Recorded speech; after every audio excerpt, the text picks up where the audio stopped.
সবাই উত্তর দেন, তাহলে আবার সালাম দিচ্ছি, মেহরবানি করে সকলে উত্তর দিন। আসসালামু আলাইকুম ওয়া রাহমাতুল্লাহি ওয়া বারাকাতুহু। অপারেটর সাহেব সাউন্ডটা ক্লিয়ার করেন। আলহামদুলিল্লাহ আলহামদুলিল্লাহি ওয়া কাফা ওয়া সালামুন আলা ইবাদিহিল্লাযীনা ইসতাফা। أما بعد فقد قال الله تبارك وتعالى في كلامه المجيد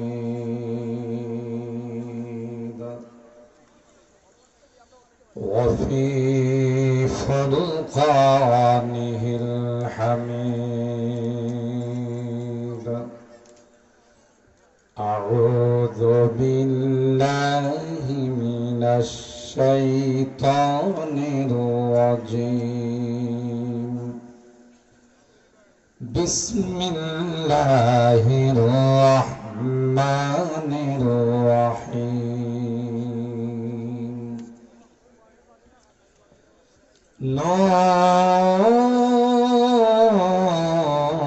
نون والقلم وما يسطرون.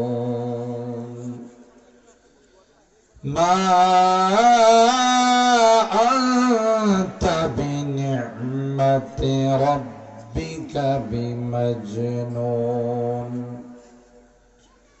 وإن لك لأجرا غير ممنون وإنك لعلى خلق عظيم. وقال النبي صلى الله عليه وسلم: بعثت لأتمم مكارم الأخلاق أو كما قال عليه الصلاة والسلام. بارك الله لنا ولكم في القرآن العظيم ونفعنا وإياكم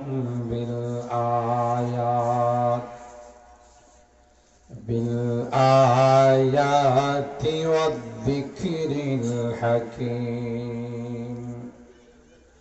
صدق الله العظيم وصدق رسوله النبي الكريم ونحن على ذلك لمن الشاهدين والشاكرين والحمد لله رب العالمين.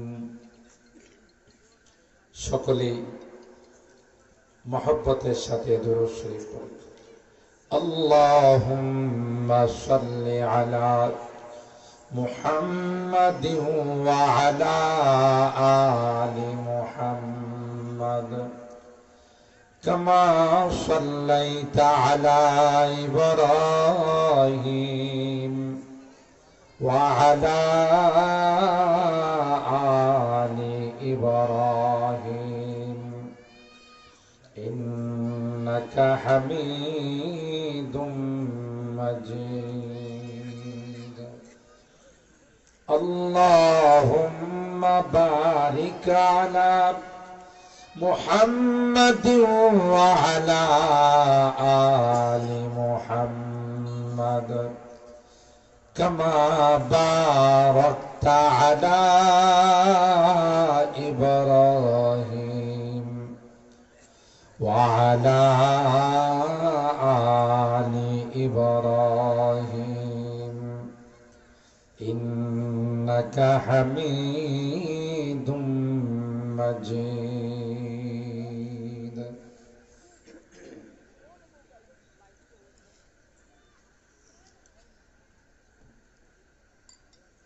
আলহামদুলিল্লাহ সুম্মা আলহামদুলিল্লাহ। ঐতিহ্যবাহী উত্তর গজনাইপুর গ্রামবাসীর উদ্যোগে আয়োজিত ঐতিহাসিক 35তম তাফসীরুল কোরআন মাহফিলে সম্মানিত সভাপতি জনাব হাজী শফিকুর রহমান ফুলমিয়া সাহেব, উত্তর গজনাইপুর, হযরত উলামায়ে কেরাম, বেরাদারানে ইসলাম, পর্দার আড়ালের মা ও বোনেরা, আল্লাহ পাকের দরবারে লাখো কোটি শুকরিয়া যে রব্বে কায়নাত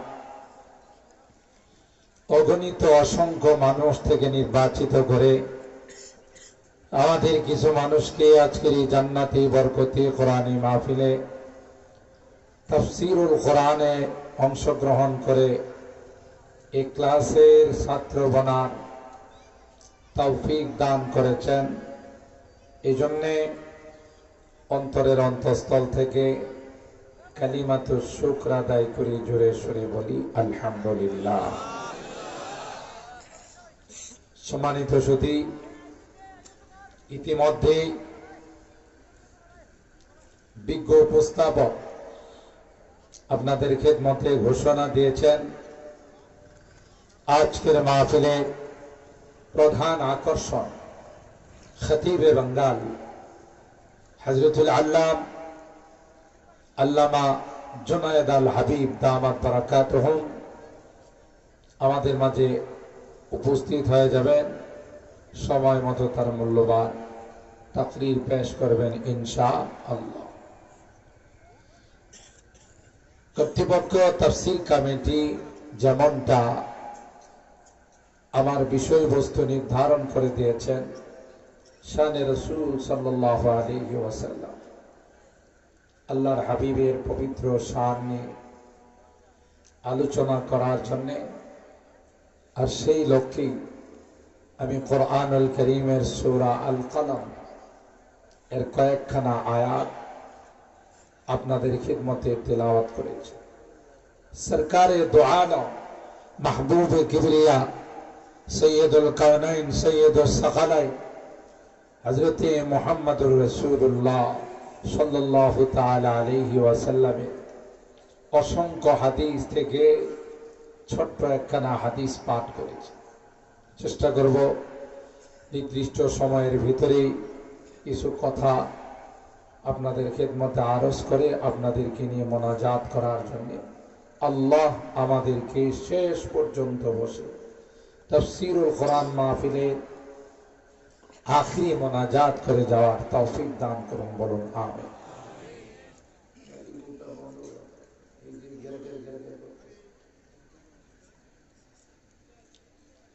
মূল আলোচনায় যাওয়ার পূর্বে ছোট্ট করে যদি বলি, আমার বিষয়বস্তুর সাথে বর্তমান মাসেরও একটা গভীর কানেকশন আছে, গভীর সম্পর্ক আছে। এই মাস আরবি ক্যালেন্ডার অনুযায়ী কি মাস বলেন? রজব মাস। আজ রজব মাসের 18 তারিখ দিবাগত রাত, 19 তারিখে রাত্রে যেহেতু আগে আসে দিন পরে। পবিত্র রজবুল মুরাজ্জাব মাসে অনেকগুলো তাৎপর্য আছে। এর মধ্যে সবচাইতে বড় যে তাৎপর্যটা, সেটা হলো হুজুর আকরাম সাল্লাল্লাহু তাআলা আলাইহি ওয়াসাল্লামকে আল্লাহ তাআলা এই মাসে পবিত্র মেরাজ শরীফে নিয়েছে। তারিখটা নির্ধারিত নয়, তারিখ নিয়ে যথেষ্ট মতভেদ আছে, কিন্তু মাসটা ছিল রজব মাস। কি মাস? হুজুর আকরাম সাল্লাল্লাহু তাআলা আলাইহি ওয়াসাল্লামের মেরাজ রূহের জগতে স্বপ্ন যুগে 33 বার হয়েছে। আপনারা মনে ঘুমাই গেছেন? সুবহানাল্লাহ জোরে কোন। স্বপ্ন যুগে 33 বার আল্লাহর হাবিবের মেরাজ হয়েছে। সশরীরে জীবনে একবার সেটা হলো এই পবিত্র রজব মাসে। সুবহানাল্লাহ। এর অনেকগুলো তাৎপর্য আছে, রহস্য আছে। তার মধ্যে একটা রহস্য হলো যে আমরা অনেক কিছুকে না দেখে বিশ্বাস করছি, তাই না? ইউমিনুনা বিল গায়ব, জান্নাত দেখি, মানি না বিশ্বাস করি কিনা বলে? জাহান্নাম দেখছি, বিশ্বাস করি কিনা? হাসর নাসর, বিভিন্ন গুনার যে কি শাস্তি হবে, বিভিন্ন নিয়ামতের যে কি শান্তি পাওয়া যাবে, সবগুলো আমরা বিশ্বাস করি, পুনরুত্থানকে বিশ্বাস করি, কিন্তু দেখি ঈমান বিল গায়ব যাকে বলা। পৃথিবীর সবচাইতে সেরা মানুষ, যার মর্যাদা আল্লাহর পরে। সুবহানাল্লাহ। লা ইউমকিনু সানাউ কামা কানা হাক্কুহু, লা ইউমকিনু সানাউ কামা কানা হাক্কুহু বাদ আজ খুদা বুজুর্গে তুই কিসসা মুখতাসার। আল্লাহ বলেন, হাবিব আমার, পৃথিবীর মধ্যে সবচেয়ে মর্যাদাওয়ালা ব্যক্তি আমি আল্লাহর পরে, যার মর্যাদা পৃথিবীর সবার উপর আমি আল্লাহ দিয়েছি গো, তিনি আর কেউ নন, তিনি হলেন আপনি আমার হাবিব। তার উপর কাউকে আমি আল্লাহ পৃথিবীর মধ্যে মর্যাদা দেই নাই। অন্যরা মর্যাদা চায়া নিছে। হযরত ইব্রাহিম আলাইহিস সালাম আল্লাহর কাছে চায়া নিছে, আল্লাহ আমার মর্যাদা বাড়িয়ে দাও। আর আল্লাহ তার হাবিবের মর্যাদার বেলায় বলেন, ওয়ারাফা'না লাকা যিকরাক, আপনার মান, আপনার সম্মান আমি আল্লাহ সবার উপরে দিয়েছি। সুবহানাল্লাহ। ইন্নাল বুখাতাল্লাতী দাফিনা ফিহা নবী সাল্লাল্লাহু আলাইহি ওয়াসাল্লাম আফজালু মিন আরশির রহমান ওয়া আলাইহিল ইজমা। আল্লাহর পয়গম্বর রওজায়ে পাকের যে অংশের মধ্যে শুয়ে আছেন, গোটা বিশ্বের সকল উলামায়ে কেরামদের একমত, ওই অংশের মর্যাদা আল্লাহর আরশে আজিম জান্নাতুল ফেরদাউস থেকেও অনেক বেশি। কারো কোনো দ্বিমত নাই, সবাই একমত যে এর উপরে কারো কোনো মর্যাদা হতে পারে। তো আল্লাহ পাক সিদ্ধান্ত নেবেন, যেই জিনিসগুলো কেউ দেখে না, একজন মানুষকে আমি দেখাবো যার একজনের খবর বিশ্বের সকলের খবরের সমান। তিনি হলেন আমার আপনার নবী, বিশ্ব নবী, রাহমাতে আলাম হযরতে মুহাম্মদুর রাসূলুল্লাহ সাল্লাল্লাহু তাআলা আলাইহি ওয়াসাল্লাম। তাই সরাসরি জান্নাত জাহান্নাম, আল্লাহর নাজ নিয়ামত সব কিছু সব টাইমের মধ্যে দেখায় আবার মক্কায় ফেরত পাঠাইছেন। এটার নাম হলো মেরাজ। সুবহানাল্লাহ। মেরাজের মাধ্যমেও আল্লাহ তার হাবিবের মর্যাদা সমস্ত নবী থেকে কুল কায়নাত থেকে আল্লাহ বৃদ্ধি করে দিয়েছে। যেমন ইমামুল আম্বিয়া ওয়াল মুরসালিন বলা হয়, আল্লাহর হাবিব সকল নবীদের সরদার, সকল নবীদের ইমাম। এটাও আল্লাহ তাআলা বাস্তবায়ন করছেন মেরাজের রজনী। হযরত আদম থেকে নিয়ে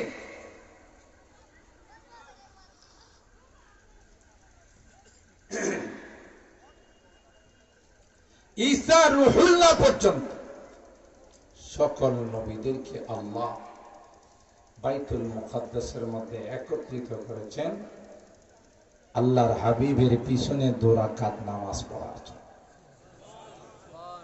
নবীকুলের সর্দার, সমস্ত নবীদের ইমাম, আমার আপনার নবী বিশ্ব নবী রহমতে আলম, আখায়ে নামদার, তাজেদারে মদিনা হযরত মুহাম্মদুর রাসূলুল্লাহ সাল্লাল্লাহু তাআলা আলাইহি ওয়াসাল্লাম। সম্মানিত সুধী, আল্লাহর হাবিব ইরশাদ করেন, যখন আদমের অস্তিত্ব হয়, আদম বানাবেন আল্লাহ বলছেন, কিন্তু এখনো আদমের অস্তিত্বই হয় না।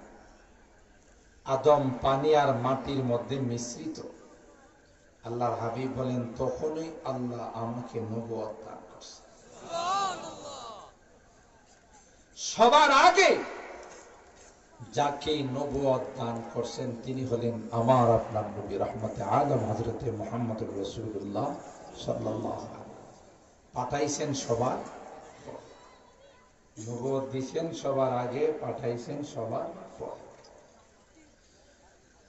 মুফাসসিরিনে কেরাম লিখেন, হযরত আদম যদি জানতেন যে আমার বংশের মধ্যে মুহাম্মদুর রাসূলুল্লাহর আগমন ঘটবে, তাইলে আদম শুধু ওই গাছের ফল খাইতেন, মূল শিকড়টা তুলে খেয়ে ফেলতেন। কারণ আমি যত দ্রুত দুনিয়াতে যাব, তত দ্রুত আমার সন্তানদের মধ্যে আল্লাহর হাবিব বিশ্ব নবীর আগমন হবে।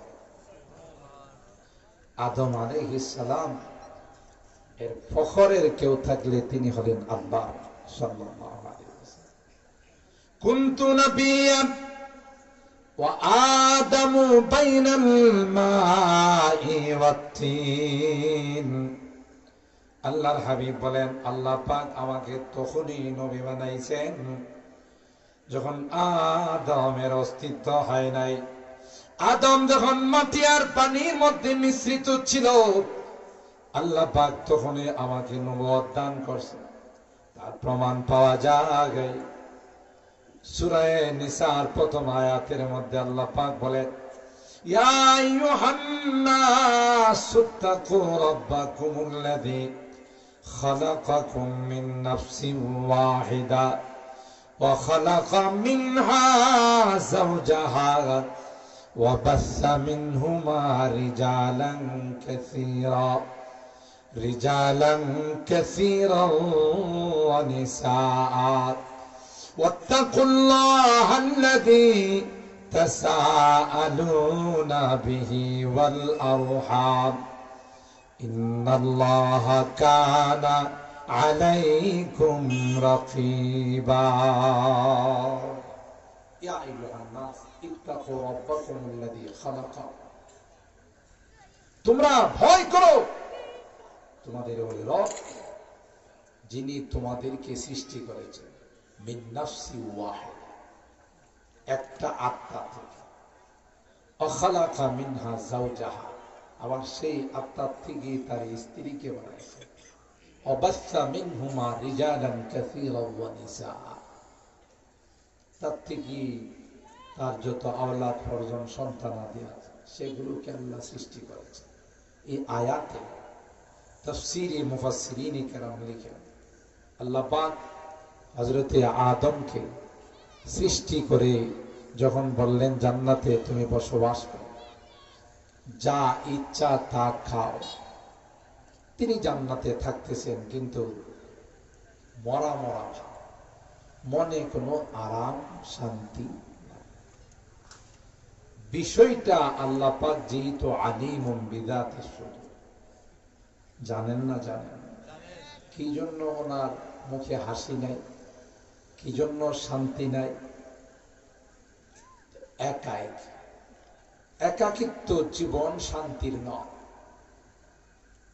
হযরতে আদম আলাইহিস সালাম যখন ঘুমাইছে, তার বাম পাজরের হাড্ডি দ্বারা কুদরতি অপারেশন করে বাম পাজরের হাড্ডি দ্বারা আল্লাহ রাব্বুল আলামিন তার স্ত্রী হযরতে হাওয়া আলাইহাস সালামকে সৃষ্টি করেছেন। সুবহানাল্লাহ। এই অপারেশনের পর আল্লাহ আদমকে বলছিলেন যে 1 মাস ফুললি বেড রেস্ট, আপনি 1 মাস পর্যন্ত রেস্টে থাকতে হবে, নড়াচড়া করা বলছে না।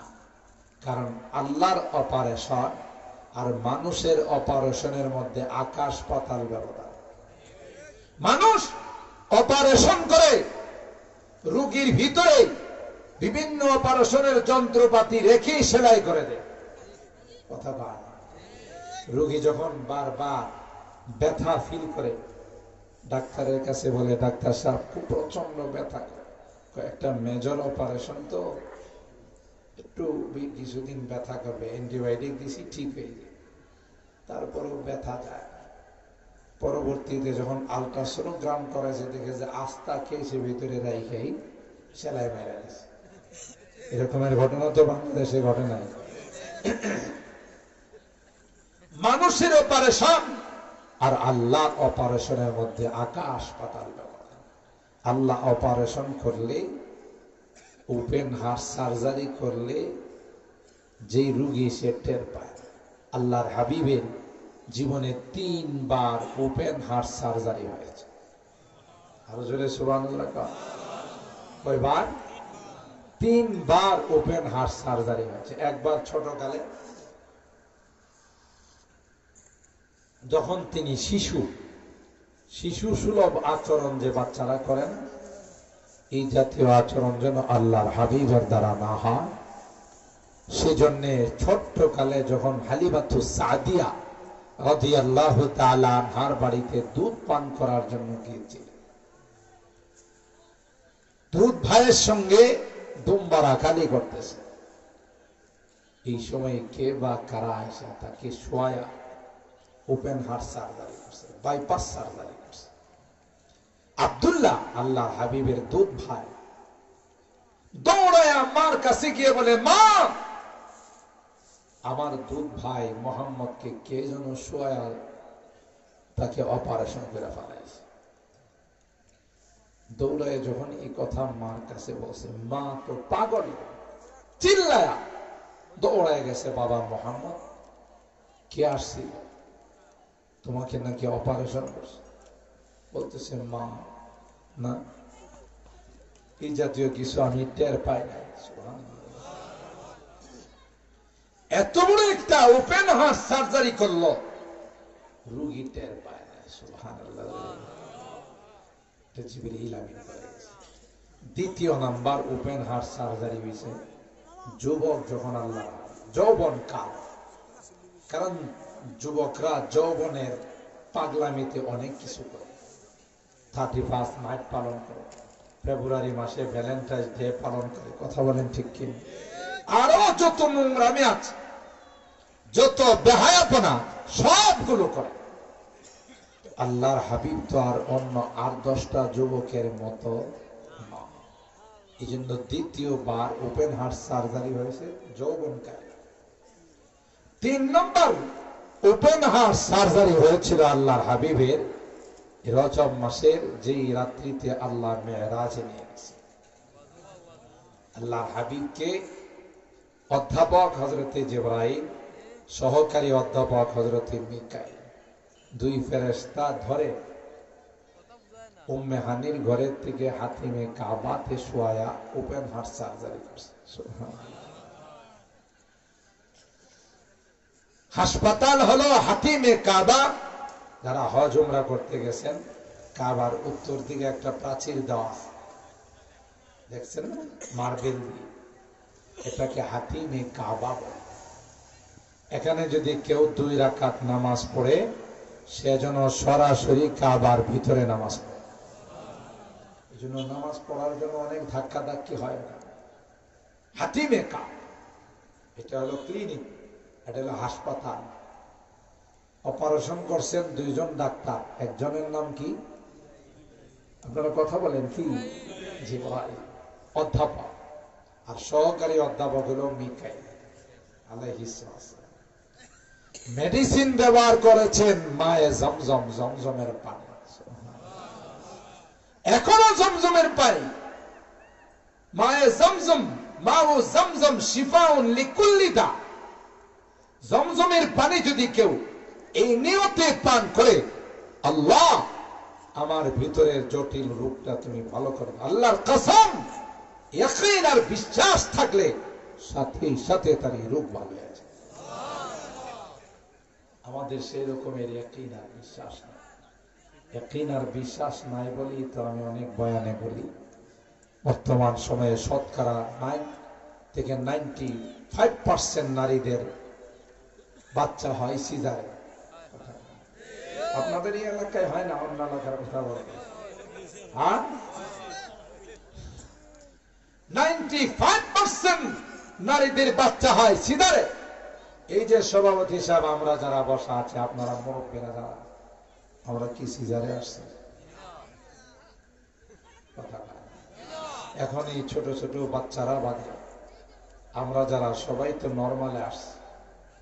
তাইলে আমাদের সময় যে আল্লাহ ক্ষমতায় ছিল, পরবর্তীতে নির্বাচনে আল্লাহ পরিবর্তন হয়ে গেছে। হ্যাঁ, নাকি ওই যে ছাত্র জনতার আন্দোলনে পরিবর্তন হয়ে গেছে? কথা কার? সে আল্লাহ আছে না? না, তবে আগের মতো আল্লাহর শক্তি নাই। হ্যাঁ, কথা কয় না? আছে।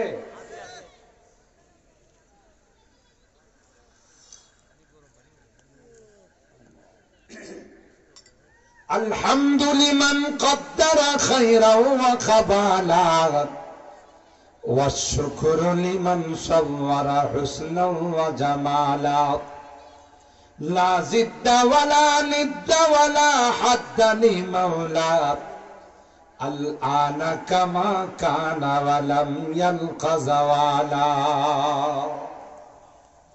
কবি বলেন, আমাদের রব, আমাদের আল্লাহ, তার কোনো ক্ষয় নেই, লয় নেই। কথা বলেন ঠিক কিনা? তিনি যেমন ছিলেন তেমন আছেন আল্লাহ, তার কোনো এন্টি নেই, তার কোনো বিরোধী নেই। কথা বলেন ঠিক কিনা? তাইলে মুসলমান, সে আল্লাহ আছে, তাইলে আগেকার মা দাদিদের বাচ্চা কেন নরমালে হতো? এখনকার মা বোনদের বাচ্চা নরমালে হয় না, সিজারে দরকার হয়। একটা জায়গাতে সমস্যা। আল্লাহ কই রে, তোমাদের মা দাদিদের যেমন আস্থা ছিল আমার উপর, কোন ঔষধের উপর, কোন ডাক্তারের উপর, কোন সিজারের উপর তাদের কোনো আস্থা ছিল না। একমাত্র আস্থা ছিল কার উপর? এরা এই বিশ্বাস নিয়ে বসে থাকতো যে বাচ্চা দিছেন আল্লাহ, খালাস করবেন কে? এখনো কি বিশ্বাস আছে? এখন হাসপাতালে যায় 2 দিন পর করে চেক আপ করে। আর এরা এতগুলো হাসপাতাল খুলছে, ডায়াগনস্টিক সেন্টার খুলছে, সিজারি যদি না করে তাহলে কি খরচ দেওয়া খুলাইতে পারবে? এই জন্য রোগী গেলেই আল্ট্রাসোনোগ্রাম করায় রোগীর অভিভাবক যারা আছে তাদেরকে ডাইকা বলে, আপনার কি হয়? আমার স্ত্রী হয়, আমার বোন হয়। বাচ্চার কন্ডিশন খুব খারাপ, পজিশন খুব খারাপ। ডাক্তার সাহেব কেমন খারাপ? খুব সর্বনাশ। একটা পাও বাংলাদেশে, আর একটা পাও ইন্ডিয়াতে। উলট পালট হয়ে একেবারে বাজে অবস্থা হয়ে আছে। যদি বাচ্চাটাকে 2-3 দিনের মধ্যে সিজার না করা, তাহলে বাচ্চারা মাও মরবে, বাবাও মরবে, দাদা থাকলে হেও মরবে,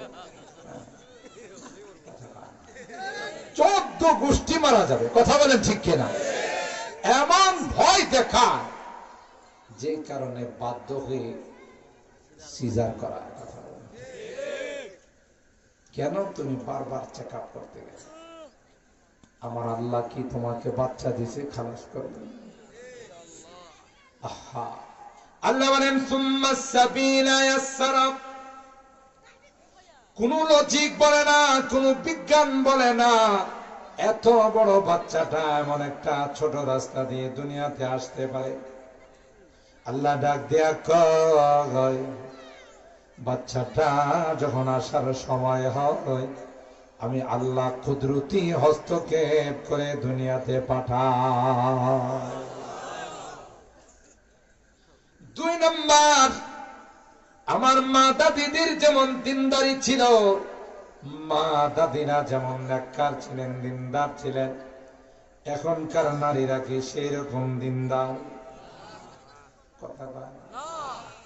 মা দাদিদের সময় বুরকা ছিল না, সেই রকমের পর্দার ব্যবস্থা ছিল না, শাড়ি পরে তারা ঘুরতেন। কিন্তু কোনো কারণে যদি রাস্তায় বের হতে আর যদি কোনো বেগানা পুরুষকে দেখা যাইত, সাথে সাথে গাছের ছায়ার মধ্যে আশ্রয় নিত, শাড়ির আঁচলটা টান দিয়ে চেহারাটা ঢেকে ফেলত, কোন বেগানা পুরুষ যেন দেখা না যায়।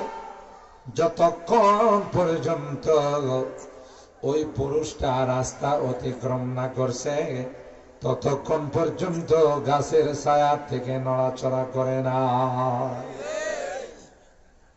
এখনই তো এইরকমই না? ব্যস্ত আছে? আপনাদের এলাকার বাজারে লেডিস কাস্টমার আছে কিনা আমার জানা নেই। থাকলেও 2 জন। বাজারে গেলে মনে হয় অত্র অঞ্চলের যত পুরুষ আছে সব মারা গেছে, সব মহিলারাই বাজারে কাস্টমার।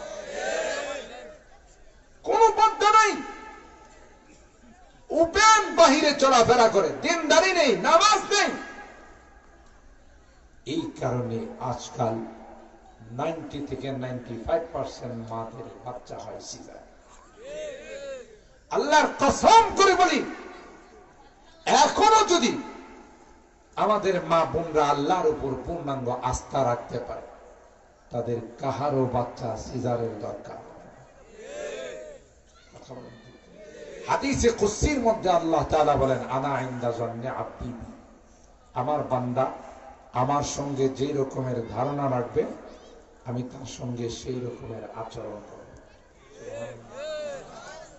আস্থা সব মেশিনে চলে, আল্লাহর উপর আস্থা নাই, যে কারণে আজকে আমাদের এই ভয়াবহ পরিণতি।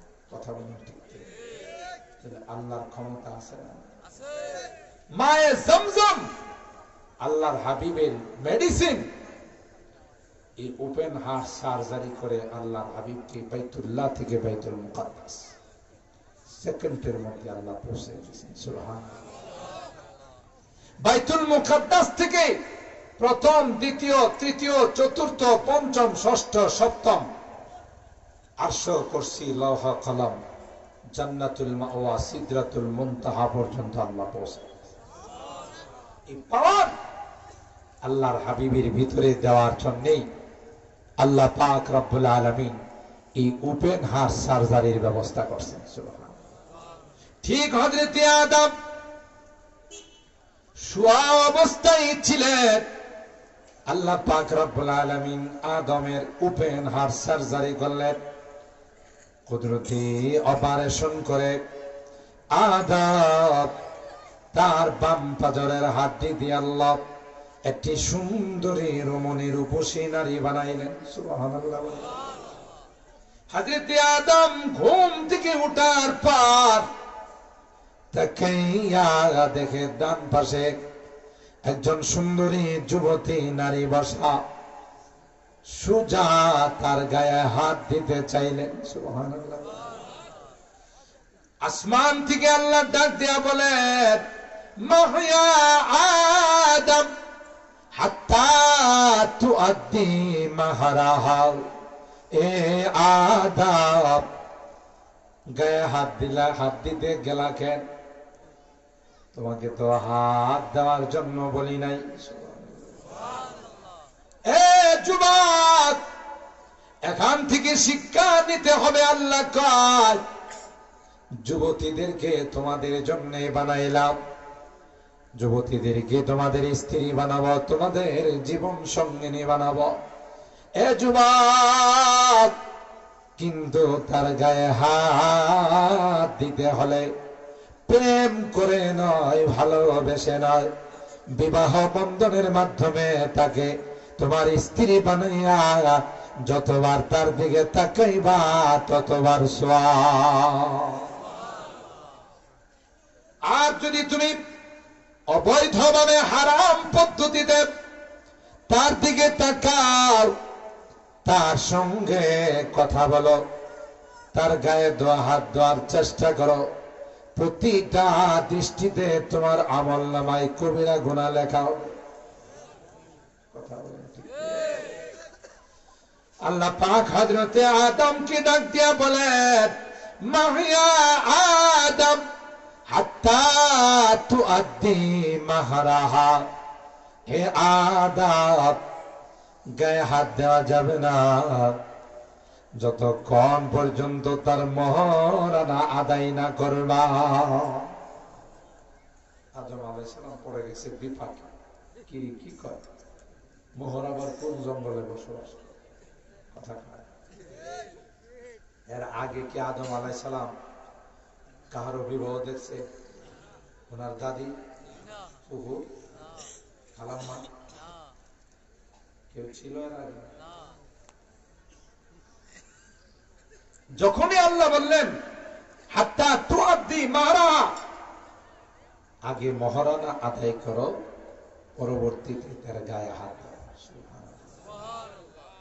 এদিক সেদিক তাকায় আর আল্লাহরে ডাক দেয়, কয় ও এ মালিক, মোহর আদায় করতে বললাম, মোহর কি জিনিস আমি তো জানি। আল্লাহ বলেন হাত্তা তুসাল্লি আলা হাবিবি আশারা সালাওয়াত। সুবহানাল্লাহ। এ পয়গম্বর, এ আদম, যতক্ষণ পর্যন্ত আমার হাবিবের উপর 10 বার দরুদ না পড়বা, ততক্ষণ পর্যন্ত তোমার স্ত্রীর মহারানা আদায় হবে না। বেশ লাগছে কিনা? প্রথম মানবকে হযরতে আদম, সেকেন্ড ম্যানকে হাওয়া। আর আল্লাহ আদমকে কি বলেন? হাত্তা তুসাল্লি আলা হাবিবি আশারা সালাওয়াত। আমার দোস্তের উপর, আমার হাবিবের উপর যতক্ষণ পর্যন্ত 10 বার দরুদ না পড়বে, ততক্ষণ তোমার স্ত্রীর মহারানা আদায় হবে।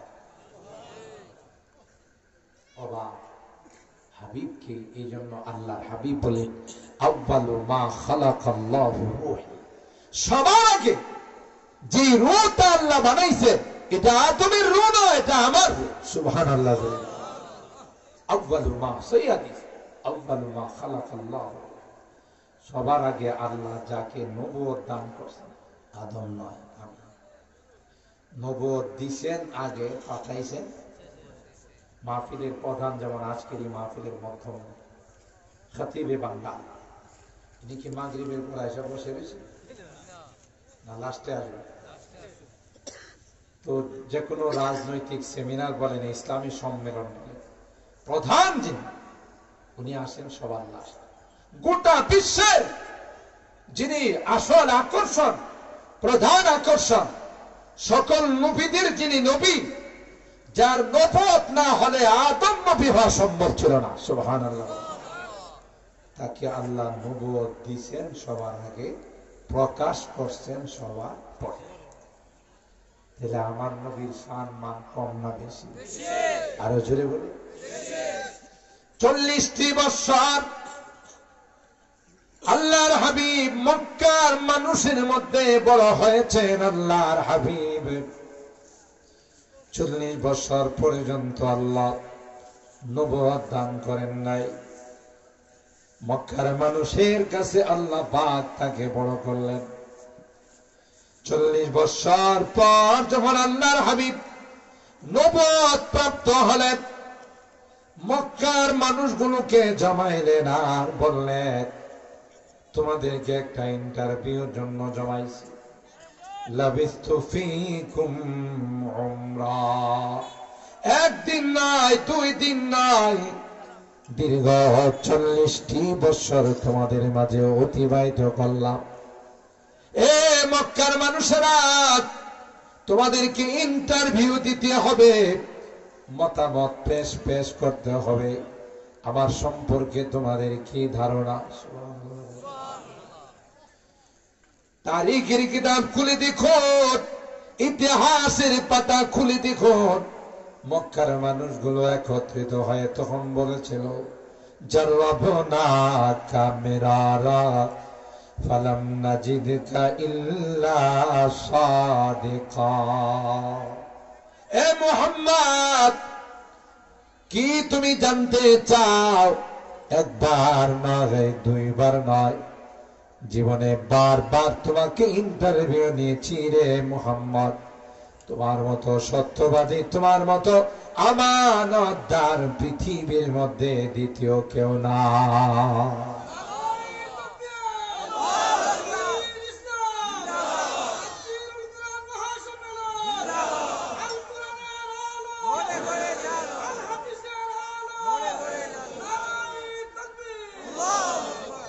আর হ্যাঁ, আল্লাহর পয়গম্বর মক্কার কাফিরদের কি বললেন?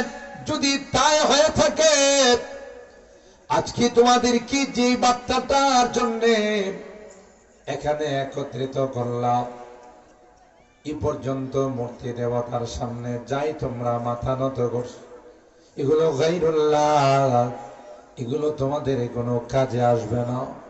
আল্লাহ পাক আমাকে নবী বানাইয়া রিসালাত দিয়ে আল্লাহ পাক তোমাদের মাঝে আমাকে পাঠিয়েছেন, আর আমাকে বলছেন ওয়া আনদির আশিরাতাকাল আকরাবিন। এ মুহাম্মদ, এ আমার পয়গম্বর, আপনার আত্মীয় স্বজন, আপনার পাড়া প্রতিবেশী, নিকটতম যারা আছেন তাদেরকে আপনি কলমার দাওয়াত দেন। তাই দায়িত্ব পালন করার জন্য তোমাদেরকে একত্রিত করলাম। তোমরা সবাই পড়ে নাও লা ইলাহা ইল্লাল্লাহু মুহাম্মাদুর রাসূলুল্লাহ সাল্লাল্লাহু আলাইহি। যে আল্লাহর হাবিব কলমার দাওয়াত দিলেন, তেলে বেগুনে জ্বলে উঠল। সবচাইতে নিকটতম আল্লাহ নবীর চাচা আবু লাহাব পাথর নিয়ে আল্লাহ নবীর দিকে অগ্রসর হয়ে বলতেছে, তাব্বান সাইরাল ইয়াউম তাব্বান লাকা আলিহাদা জামাতানা, তুই ধ্বংস হয়ে যা। নাউজুবিল্লাহ। এই সামান্য একটা কথার জন্য আমাদের সময় নষ্ট করলি, আমাদেরকে জমা কর, তুই বরবাদ হয়ে যা। আমাদের এলাকায় বলি যে শুকুনের দোয়ায় যদি গরু মরত, কথা কয় না, তাহলে যারা গরু খামারি আছে, গৃহস্থ আছে, এরা কি গরু পালতে পারত? শুকুনে কিন্তু প্রতিদিন, এখন তো শুকুন নাই, আগে যখন ছিল আমাদের এলাকায় শুকুন নাই। আল্লাহর ওলিরা বলে গেছে, যে দেশে, যে সমাজে ন্যায় বিচার থাকে না, ইনসাফ থাকে না, সেই সমাজে শুকুন বসবাস করে। কথা বলে, আরে ন্যায় বিচার তো ডুকরে ডুকরে কাঁদে। গত সময় আমরা দেখেছি কত অন্যায় অত্যাচার হয়েছে, নয়তে রাসূলদেরকে জেলখানায় বন্দী করে অকথ্য নির্যাতন করা হয়েছে, কত মানুষ ফাঁসির কাষ্ঠে ঝোলানো হয়েছে। ঠিক না? তাতে বোঝা গেল যে ন্যায় বিচার ছিল না। আর যেই দেশে ন্যায় বিচার থাকে না, সেই দেশে শুকুন বসবাস করে। কথা কয় না? তো শুকুন যখন বসবাস করে, শুকুনে কিন্তু সকালবেলা গাছের ঢালে বসে, শুকুনের যে লিডার, সে দোয়া করে, আর সবাই বলে আমার সাথে তোমরা আমিন করো। তো শুকুনের লিডার দোয়া করে, আল্লাহ আজকে এলাকার 2টা গরু যদি মারা যায়, তাইলে আমাদের সবার জন্য যথেষ্ট, বেশি মারার দরকার নেই, মেহেরবানি করে 2টা গরু মাইরা ফেলায়। আর সব শুকুনরা কয় আমিন। তাই বলি কি প্রতিদিন আপনাদের এলাকায় 2টা করে গরু মারা গেছে? ঠিক আবু লাহাব বদনসিব বদবখত আমার নবীকে যায় বদদুয়া দেয়, তাব্বান লাকা আলি হাযা জামাতা, তুই ধ্বংস হয়ে যা, বরবাদ হয়ে যা, এই জন্য তুই আমাদেরকে জমা করলি। আল্লাহ পাক তার হাবিবকে ডাক দিয়ে বলেন, পয়গম্বর, না না, টেনশনের কারণ নাই, আপনি জবাব দিয়েন না। আমি আল্লাহ কোরআনে কারীমের মধ্যে সূরা লাহাব নাযিল করে তার দাঁত ভাঙ্গা জবাব দেব। কিয়ামত পর্যন্ত যারা সূরা লাহাব তিলাওয়াত করবে তারা আগে আবু লাহাবের উপর বদদুয়া দিতে থাকবে। তাব্বাত ইয়াদা আবি লাহাবিন ওয়া তাব্বা মা আগনা আনহু মালুহু ওয়া মা কাসাব সায়াসলা নারান যাতা লাহাবিন ওয়া ইমরাআতু হাম্মালাতাল হাতাব ফি জিদিহা হাবলুম মিন মাসাদ। আল্লাহ ডাক দেয়, না না, আমার হাবিব বরবাদ আর ধ্বংস হবে না। আবু লাহাব, তোর দুই হাত চিরতরে ধ্বংস হয়ে যাবে। ঠিক কিনা বলে? আল্লাহর হাবিব টেনশনে পড়ে গেলেন। নিজের আপনজন ব্লাড কানেকশনের তারাই আমার বিরুদ্ধে আচরণ শুরু করলো, অন্যরা কি করল? একটা পর্যায়ে আল্লাহর হাবিবকে পাগল বলতেছে। গণক, পাগল, জাদুকর, বিভিন্ন শব্দের মাধ্যমে আল্লাহর হাবিবের উপরে তারা চড়াও। এর পরিপ্রেক্ষিতে সূরাতুল কলম নাযিল করে আল্লাহ তার হাবিবকে অভয় দিলেন। নুন ওয়াল কলামি ওয়া মা ইয়াসতুরুন মা আনতা বিনি'মাতি রাব্বিকা বিমাজনুন। নুন এমন একটি প্রাণীর নাম, এমন একটি মাছের নাম, যার পিঠের মধ্যে আমার আল্লাহ গোটা পৃথিবী রেখে দিয়েছেন। আরো আসছে সুবহানাল্লাহ। কম পক্ষে তো ওই মাছটা 40 কেজি ওজন হবে, আরো কম। গোটা পৃথিবীটা আল্লাহ পাক ওই মাছের পিঠের মধ্যে রেখে দিয়েছে। আল্লাহ কয়, আমি আল্লাহ এত বড় মাছ বানাইলাম, যার পিঠের মধ্যে গোটা বিশ্বটা রেখে দিলাম। কেউ কেউ বলে নুন বলা হয় ওই মাছ যার কলিজা ভুনা করে, ডিম ভুনা করে যারা জান্নাতে যাবে তাদেরকে আল্লাহ প্রথম মেহমানদারি করবে। তবে এই ব্যাপারে বাঙালি খুশি হওয়ার কথা। ইন্ডিয়া, পাকিস্তান, সৌদি আরব, বোঝা গেল এরা প্রথম মেহমানদারি পাবে না, কারণ তো মাছ খায়। আর বাঙালি হলো মাছে ভাতে কথা। যেহেতু আমরা মাছে ভাতে বাঙালি, বোঝা গেল জান্নাতের প্রথম আপ্যায়নটা আমরাই পাই। সুবহানাল্লাহ বলে। যেহেতু আল্লাহ মাছের ডিম দিয়ে আমাদেরকে আপ্যায়ন করবেন, ঠিক কিনা বলেন? ওয়াল কলামি ওয়া মা ইয়াসতুরুন। আল্লাহ বলেন ওই কলম, যে কলমকে সবার আগে আমি আল্লাহ বানাইলাম। আউয়ালু মা খালাকাল্লাহু আল কলম। এ ভাই, কলমকে বানায় আল্লাহ কলমের জবান খুলে দিলেন। সুবহানাল্লাহ। আল্লাহ কলম কি ডাক দিয়ে বলেন, উক্তুবে, হে কলম তুমি লেখো। কলমের জবান আল্লাহ খুলে দিলেন। কলম সাথে সাথে আল্লাহকে বললেন, মাযা আক্তুব, এ মালিক তুমি যে আমাকে লেখার জন্য বললে, আমি কি লিখবো গো, সেটা তো তুমি বলো নাই। আল্লাহ ডাক দিয়া কয়, উক্তুব মা কান ওয়া মা ইয়াকুনু ইলাল আবাদ। এ কলম, যা লেখা হয়ে গেছে, যা সৃষ্টি হয়ে গেছে কিয়ামত পর্যন্ত, যা সৃষ্টি হবে রে সবগুলো তুমি লিখে ফেলো।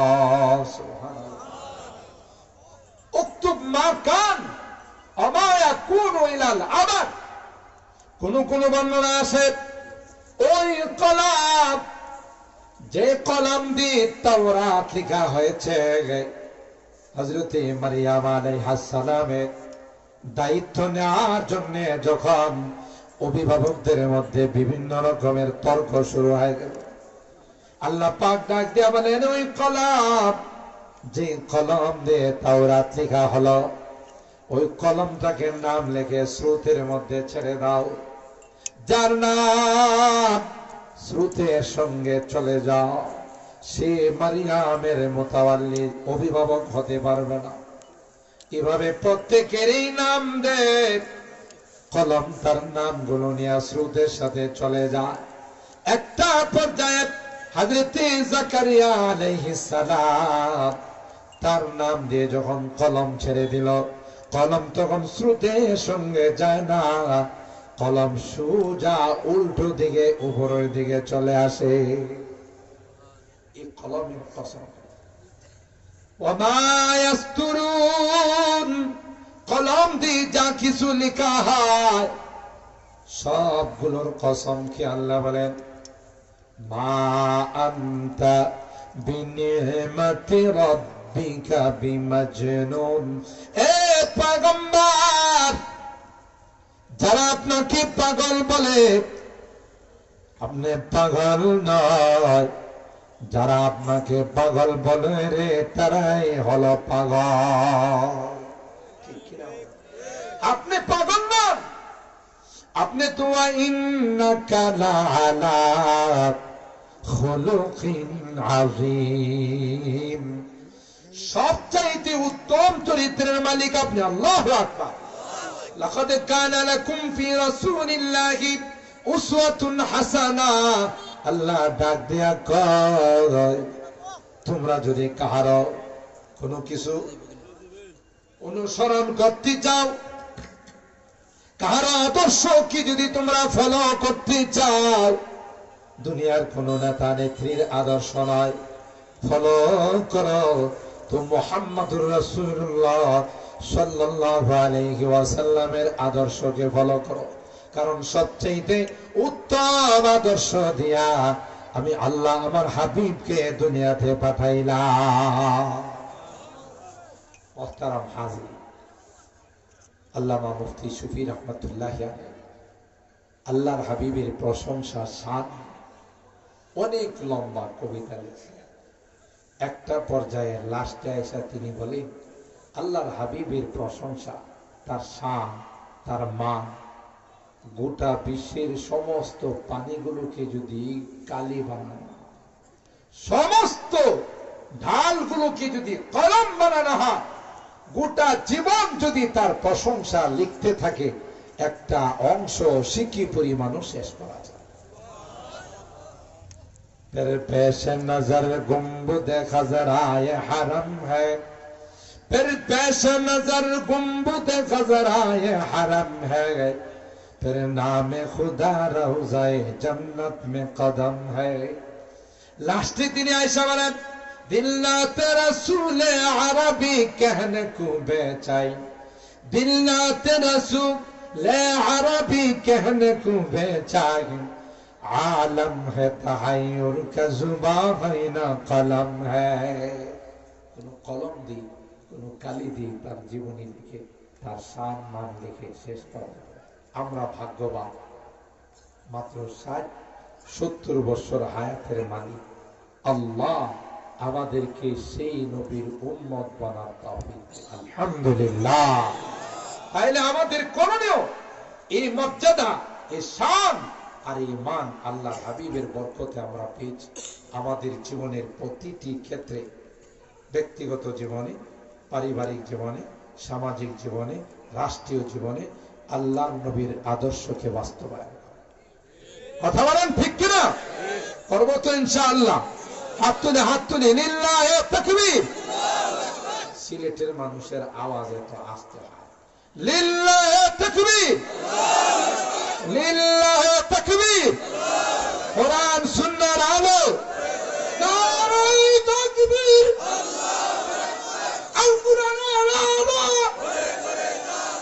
আল হাদিসের আলো, তাফসীরুল কোরআন মহাসম্মেলন হযরতুল আল্লামা আব্দুল বাদের কাশিমি সাহেব ঢাকা, উত্তর মেদিনীপুর তাফসীরুল কোরআন মহাসম্মেলন, নারায়ে তাকবীর।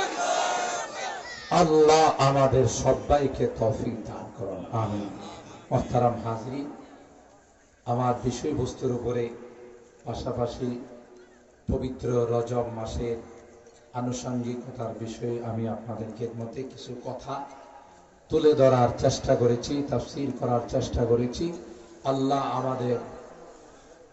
আল্লাহ আমাদের সবাইকে এর উপর আমল করার তৌফিক দান। কমিটির পক্ষ থেকে তারানার দুইটা অংশ শোনানোর জন্য অনুরোধ করছেন, সেই হিসাবে আমি দুইটা লাইন শুনে আপনাদেরকে নিয়ে মোনাজাত করে দেব ইনশাআল্লাহ। ভাই, এই যে কোরআনের আওয়াজ, কোরআনের তাফসীর আজকে চলতেছে, আমরা সহজেই করতে পারি। একটা সময় তাফসীর মাহফিলের পারমিশনের জন্য, অনুমতির জন্য থানায় গিয়া দৌড়াইতে দৌড়াইতে পায়ের স্যান্ডেল ক্ষয় হয়ে যেত। কথা পায় আমার জানা মতে ওয়াজ মাহফিল, তাফসীর মাহফিলের পারমিশনের জন্য থানাতে কিছু হাদিয়াও দেওয়া হয়েছে। হাদিয়া নীতি নীতি অভ্যাস খারাপ হয়ে গেছিল তো, এই জন্য তাফসীর মাহফিলেও ঘোষ দিতে হয়েছে। কথা বলেন ঠিক কিনা? আজকে আল্লাহ তাআলা এই কোরআনের কথা উন্মুক্ত ভাবে বলার আমাদের তৌফিক দিয়েছেন, আলহামদুলিল্লাহ। এই কোরআনের আলোচনা যতদিন পৃথিবীতে থাকবে ততদিন পৃথিবী শান্তি থাকবে। কথা বলেন ঠিক কিনা? ততদিন পৃথিবীর মধ্যে রহমত নাযিল হতে থাকবে। জোয়া দিয়ে পারা সে ওঠে গোধি है वही तकबीरी हाथ। ওই যখনই তাকবীরের আওয়াজ মুসলমানের কণ্ঠে উচ্চারিত হবে, বাতিলরা থরথর করে কাঁপতে থাকে। সুবহানাল্লাহ, নারায়ে তাকবীর, নারায়ে তাকবীর, ইসলাম ইসলাম, আল কোরআনের আলো, আল হাদিসের আলো, আমার নেতা তোমার নেতা বিশ্বনবী মুস্তাফা, আমার নেতা তোমার নেতা, নারায়ে তাকবীর। মাশাআল্লাহ।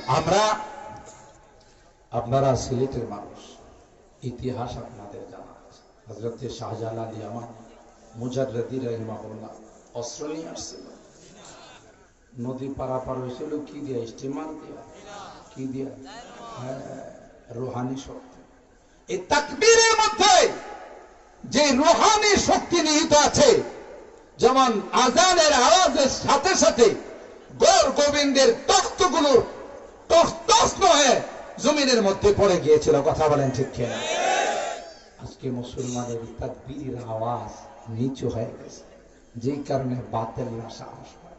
এই কথাই তিনি বলতেছেন, জোয়া দিয়ে পারা সে ওঠি गोदी है वही तकबीरी हाथ, हंसती के सनम खानों के लिए, हंसती के सनम खानों के लिए होता है हरम तामीरी हाय, इल्म हुनर का गहवारा तारीख से पारा है, हर ढोलियाय के सोना है, हर सरवया मीनारा है, खुर्शीद दीन अहमद का आलम के उफुक पर चमकेगा। दीनेरी सूर्य আল্লাহ জ্বালাইছে, কিয়ামত পর্যন্ত জ্বলতে থাকে। যারা ষড়যন্ত্র করতে আসবে এরাই অফ হয়ে যাবে। এরাই কি হয়ে যাবে? অফ হয়ে যাবে। ঠিক কিনা বলেন? খুরশিদে দীনে अहमद का आलम के उफ़ुक़ पर चमकेगा, ये नूर हमेशा चमका है, ये नूर हमेशा चमका है, ये नूर बराबर चमकेगा। इल्म हुनर का गहवारा तारीख वो से पारा है, हर फूल हाय के शोला है, हर सर्व यहाँ मीनारा है। अल्लाह अल्लाह আমাদেরকে এই দ্বীনের খেদমত করা, কোরআনে কারীমের খেদমত করার তৌফিক দান করুন। সকল রোগীদের জন্য আমরা দোয়া করি। এই তাফসীর মাহফিল 35তম, তাই না? যারা তাফসীর মাহফিলের সূচনা করেছিলেন আজকে হয়তো অনেকে নাই, তাদের রূহের মাগফিরাতের জন্য আমরা দোয়া করি। এর জন্য যারাই যেভাবে সহযোগিতা করেছেন, পরামর্শ দিয়ে, অর্থ দিয়ে, শ্রম দিয়ে, সকলের জন্য, দেশে বিদেশে, জিন্দা মুর্দা, সুস্থ অসুস্থ, এলাকাবাসী সকলের জন্য আমরা দোয়া করি। আল্লাহুম্মা ইহদিনাস সিরাতাল মুস্তাকিম صراط الذين أنعمت عليهم من النبيين والصديقين والشهداء والصالحين. ربنا ظلمنا أنفسنا وإن لم تغفر لنا وترحمنا لنكونن من الخاسرين. ربنا فاغفر لنا ذنوبنا وكفر عنا سيئاتنا وتوفنا مع الأبرار. رب ارحمهما كما ربياني صغيرا. رب ارحمهما كما ربياني صغيرا.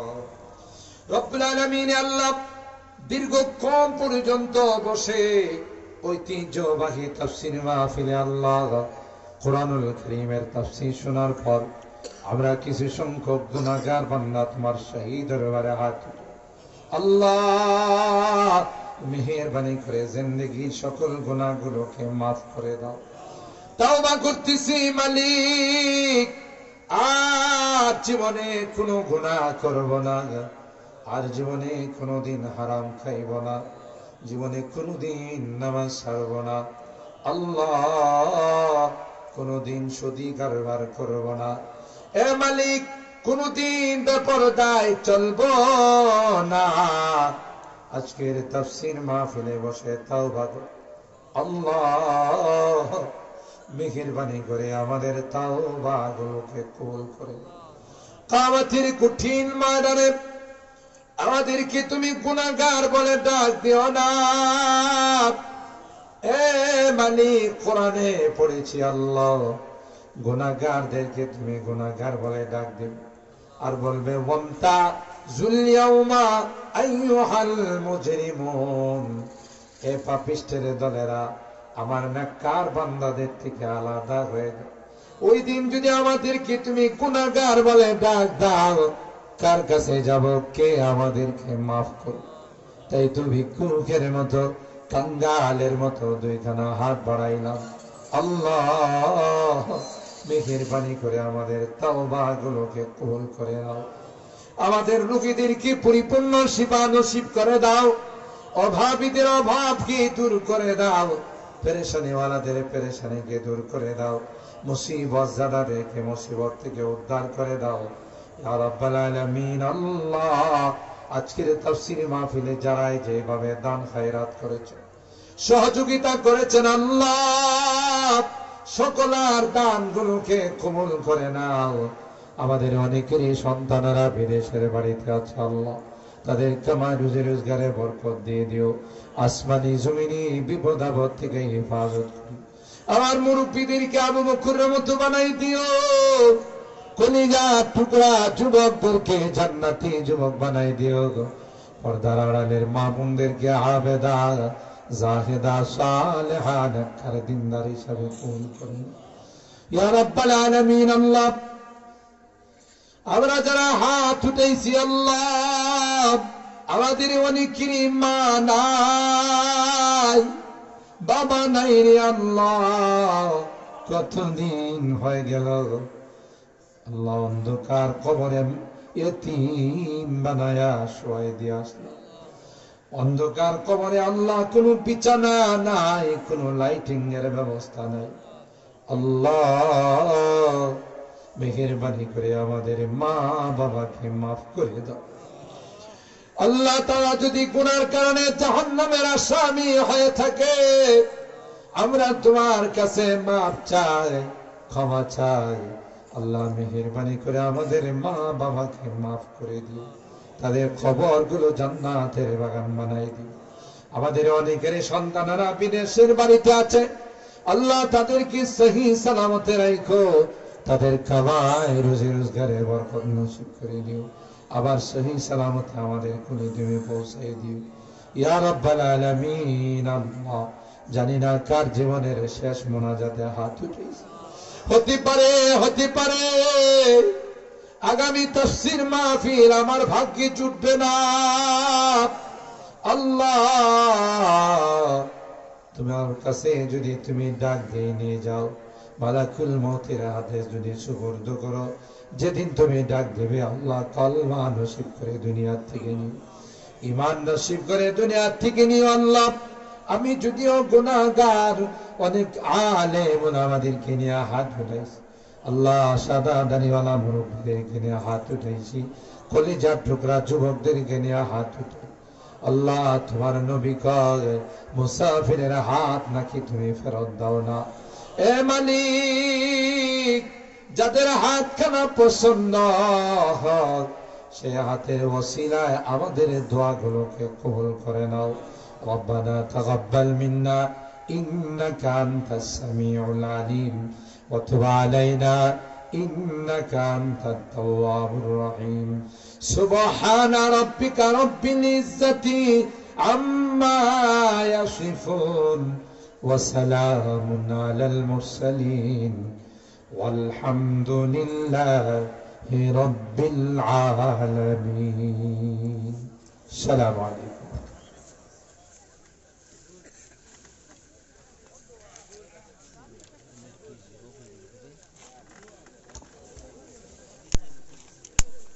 মাশাআল্লাহ, জাযাকাল্লাহু আহসানাল জাযা। সম্মানিত উপস্থিতি, এই পর্যায়ে আপনাদের সম্মুখে গুরুত্বপূর্ণ বয়ান পেশ করবেন আমাদের নবীগঞ্জের কৃতি সন্তান